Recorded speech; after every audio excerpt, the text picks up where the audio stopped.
More Ukrainian civilians, including a 76-year-old woman and a child, are now dead following 2 days of Russian airstrikes. Friday's drone attacks on Ukraine came just hours after U.S. President Donald Trump urged Russian President Vladimir Putin in a social media post to, quote, stop after at least a dozen Ukrainians were killed in a bombardment of the capital, Kyiv, Thursday.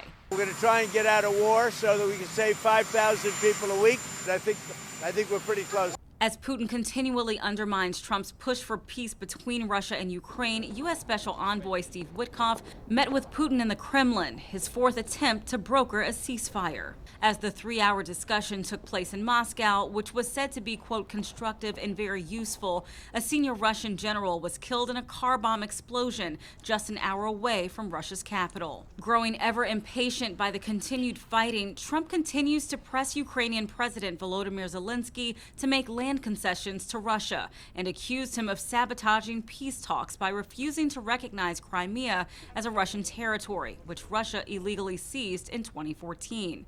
But Zelensky says to do so would be unconstitutional. While paying tribute to the victims killed in Kyiv, Zelensky said,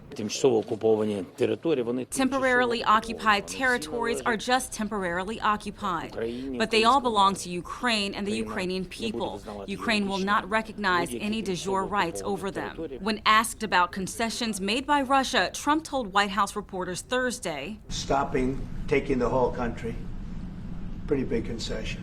Zelensky says he understands they don't have the military might to regain control of Crimea, but asks the rest of the world to apply other diplomatic and economic pressure against Russia. Meanwhile, Trump has said if the fighting doesn't stop, the U.S. may withhold military aid from Ukraine. Candace Cole, Global News, Washington.